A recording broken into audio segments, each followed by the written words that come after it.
Hi, it's Laura.com18. Thanks for stopping by my channel today. Welcome or welcome back. This is a VR to Krista of Aunty Tarot, and the tag is Deconstructing My Tarot Deck Collection. I will post a list of the prompts below, and I will timestamp because you know I ramble. This is a tag that asks us to find our favorite of kind of different kinds of cards in our collection. So I think it's a good one, and I'm keen to see others' VRs as well.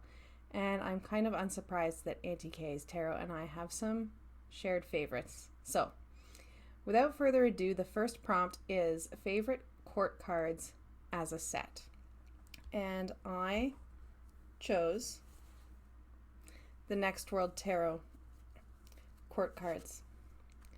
I like the titles that these cards are given. Here, the Knight of Wands is the fire starter. And I like that these are relatable expressions of the court cards. I like that these are court card depictions that are not bound by limitations around associating particular gender expressions with particular positions in the court. I like that they are contemporary and diverse. And we know that I love this deck. And so the court cards, are just one part of the deck that I love, and I would say these are my favorite court cards. The next prompt is favorite aces. And I will say I've tried for each of these prompts to pick a different deck for the most part.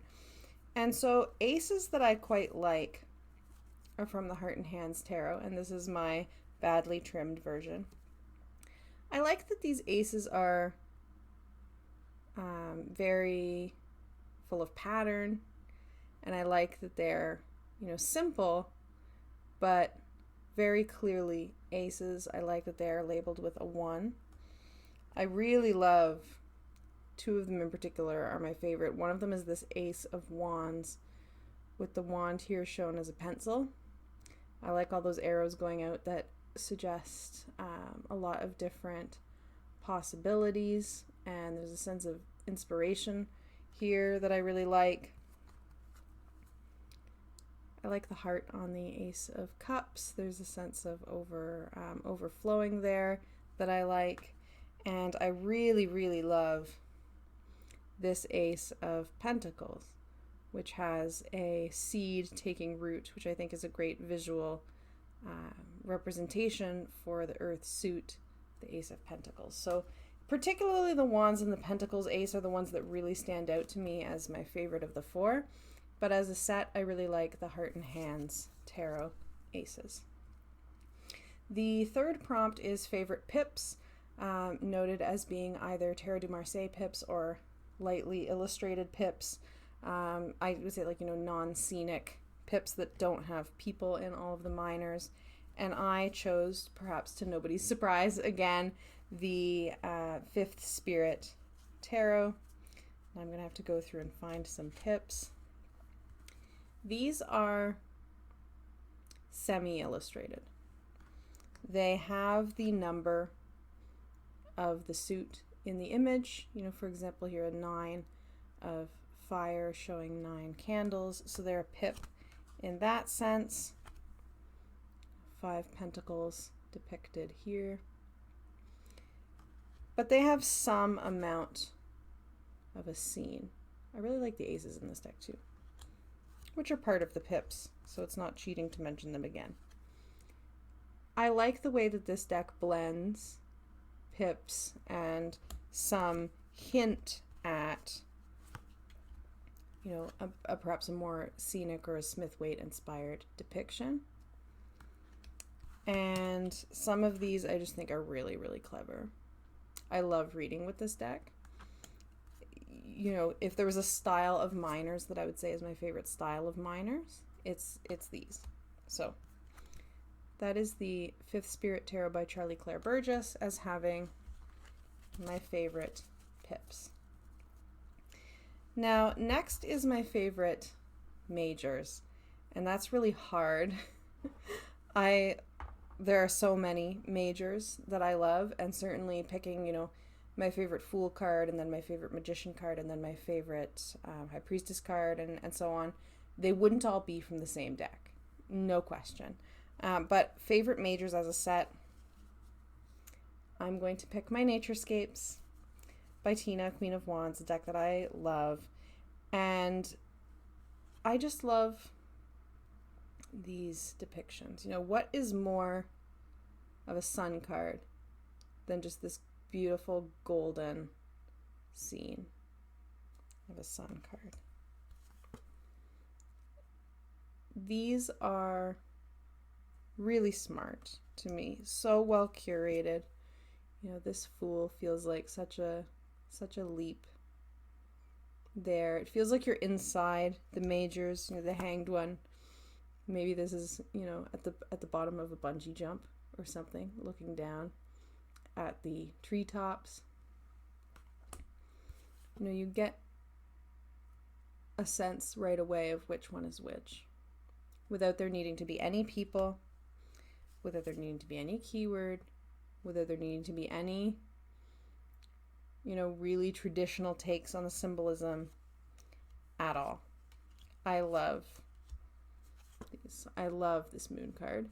It's, mysterious and, shadowy, and just with a beautiful full moon right at the top.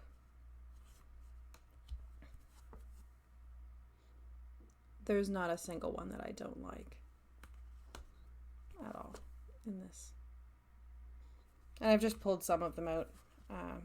Not all of them, but what is more magical than Aurora Borealis, really? Like these are just, I can get lost in these majors. So those are my favorite majors.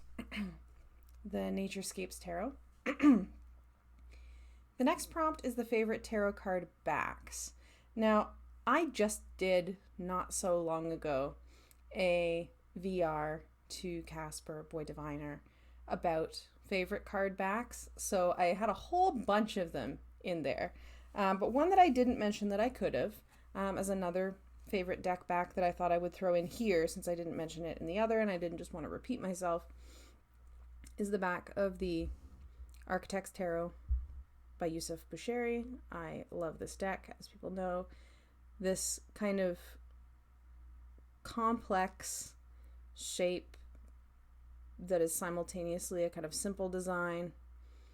It's linear, but it's kind of, you get a sense of being kind of outside the box as well, with it going beyond these borders here. It really suits the feel of the deck as well. Looks beautiful on a table. And right now, if you're not following Yusuf Bushiri, the creator of this deck, on Instagram, you should go do that. He is right now working on using some kind of software, I don't know what it is, an architect's software of some sort, presumably, to render all of these shapes from this deck in 3D and make video of kind of going through these different structures. And it is so cool. Go check it out. It's awesome. So I really like this deck back. It's simple, and I really like how that looks and how it suits the deck. Next up, favorite deck container. Now this is actually a container that I made, but I'm just going to show as kind of representation of a type of container. I made my Naturescapes Tarot its own tin, and this is just with the image that is on the back of the deck, taken from, I think it was Pixabay, and put on this custom tin. Now, I'm not really saying that my tin is my favorite container, but I really, really like a tin. This means I can take the deck easily with me anywhere I want to go. It can go in my backpack. It's not going to get squished. It's not going to get knocked around in ways that's going to damage the cards. There is room in these, this is from Make Playing Cards. There is room in these tins, tarot tin with a tarot-sized deck, have some space in the top that you could put a guidebook if you wanted to, or some note paper or something like that, which is nice. So the cards can move around a little bit, but not so much that they're going to get chipped or anything. I really, really like a tin. There's lots of different kinds of containers that I do like. Mostly I just want a container that's not way bigger than the deck because it's hard to shelve, or that's really, really flimsy. But other than that, I'm not too difficult to please with a deck container, but I think a tin is my favorite. So that's my favorite. Number 7 is the favorite tarot guidebook. Sorry that it's out of print. Slow Holler is my favorite guidebook, hands down. It's not the longest. It's physically small, right? And each card gets a couple of pages, just like that. You get a few paragraphs, and then for reversal, you just get a few phrases. Not really keywords, but phrases. There's sections on the different contributors, an index of renamed cards, the description of Slow Holler as a project, and just a brief kind of introduction. In terms of the contents, like there isn't actually a table of contents, but in terms of what would be in a table of contents, it's not super revolutionary, right? An introduction to tarot, a couple of pages for each card, thank yous, contributors, and a discussion of the project. It's, but this guidebook, I'm not sure in terms of this how many of the contributors worked on writing the guidebook, but this guidebook sounds like people in my life that I love very much in terms of the voice that this is written in. It is supportive without being, letting you off easy, so to speak, without shying away from some of the tougher meanings of the cards. It is, it's very readable. It feels to me conversational. It is a guidebook that I just experience as very special. And this kind of a voice I really like. So just find one to read briefly here.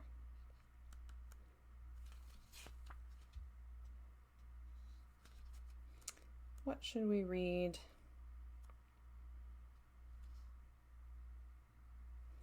We could go to, The Hermit. The Hermit is like this. Pause, seek stillness, quiet the senses, concentrate inward, withdraw from the bustle. Ask the unasked questions, seek guidance, realign. The Hermit calls you to look inside, to seek understanding through introspection and self-reflection. At times in your quest for deeper knowledge, you have to step back from the world, put commitments on hold, and turn away from social life. The pursuits that clutter our days can take on a life of their own, leaving us feeling clogged, distracted, and estranged from the flickering flame of meaning that glows at the core of our being. To reconnect to that fiery light inside of us, we have to periodically step away from the swirl of our daily lives and focus in. As you set out on the journey towards self-awareness, you may seek others to support you. This card can represent a trusted mentor as well as your quest to find them. The search for wisdom will lead you down winding and unexpected paths, both outward and inward. Seek outside perspectives and be open to advice, but remember that no one can answer all of your questions or find your meaning for you. When the Hermit appears in your reading, they encourage you to examine where your thoughts and energy are going. How can you reduce distractions in order to sharpen your awareness? What's preventing you from really listening?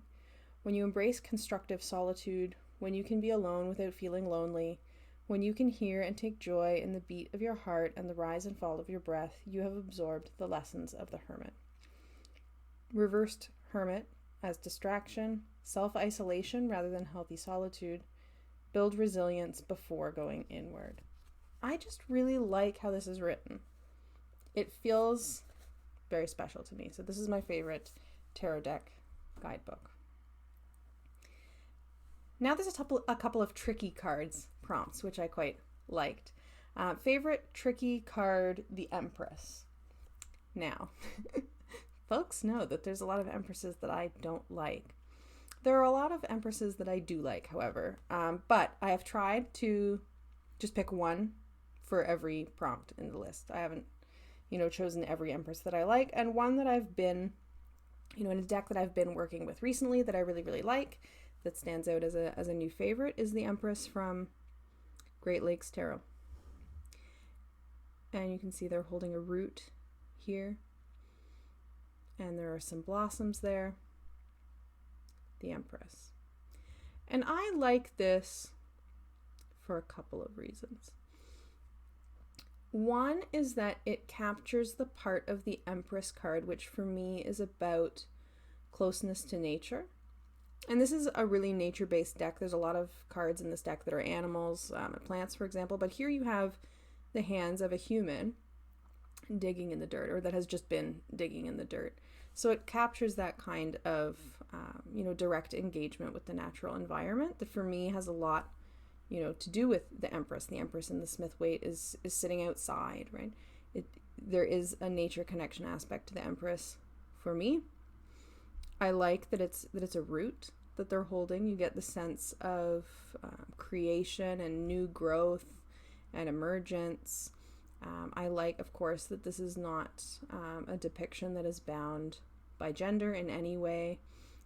This is an experience and a card that can speak to anybody and everybody, I think. And I really like those things about it. So that is, right now, the first one that came to mind as an Empress that I love is this one, which is new to my collection. The other tricky card, prompt number 9, favorite Three of Swords.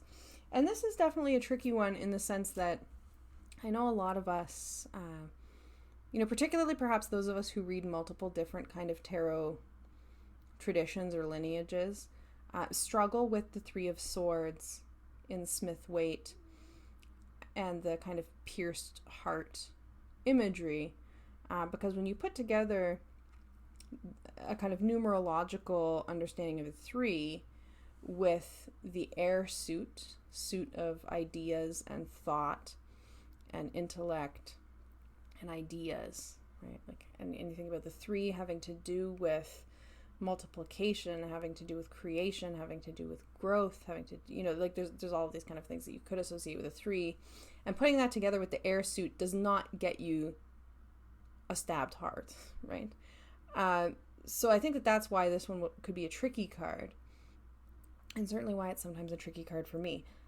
A deck that is brand new to my collection that a friend kindly gifted to me that I think does a really, really good job with the Three of Swords is actually the Druidcraft Tarot. And so this is the Three of Swords in the Druidcraft. And, it's my... being a druid is why I like this card. But you get there's a stone heart there at the bottom and 3 swords. So there is, if you read Smith-Waite inspired decks for the most part, those familiar components are there. They're not stabbing and impaling the heart, but you do get 3 swords and a heart. And the swords are kind of there being waiting to be picked up and used, right? Which I think is good for a 3 of swords meaning. But you can also see these 3 kind of indents, I guess, or holes in this wood. And these 3 swords make an Awen.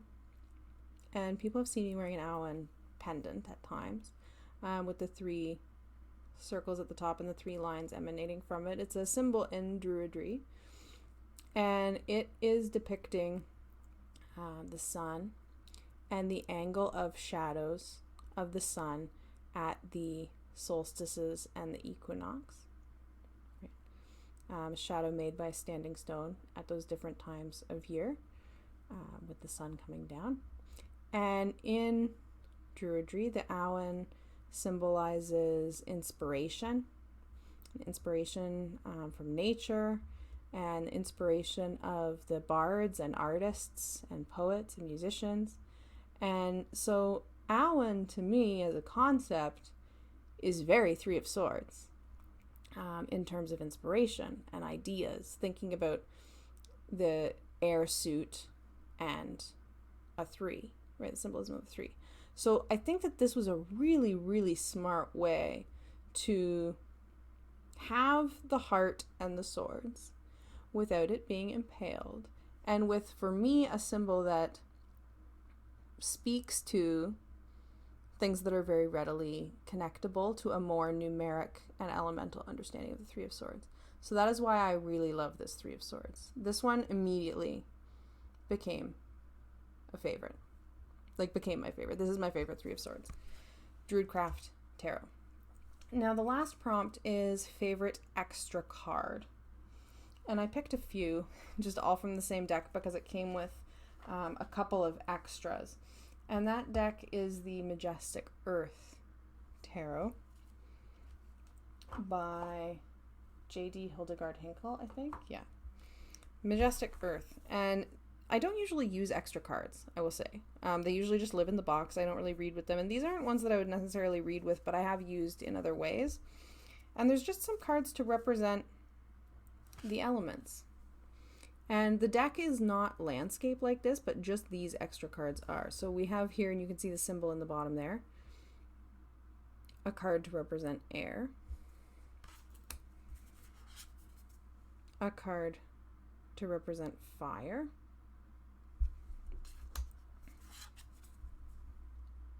a card to represent water,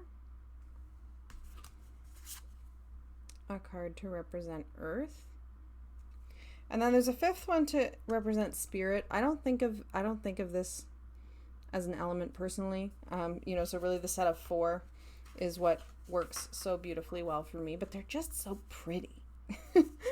They're just a beautiful image to represent each of the 4 elements, and I really like that as an inclusion. I could put these out on my table in a grid of 4 and use them as spread positions and do a kind of check-in reading for myself with what's going on in areas of my life represented by the elements, or I could use them as a spread position card and then pick an animal for each of the 4 elements to explore. There's lots of ways that these could come in. They could just be a display card on a table as well for a season, for example. I just think that they're really beautiful. So that's what I picked for my extra cards. And that is the end of the prompts for deconstructing my tarot collection. I will put Aunty K's video below, a link to the creation of this tag. Thank you for creating the tag. It's been a lot of fun to do, and I hope that more folks will make a VR as well. Thank you so much for watching. I will see you in the next video. Have a great day.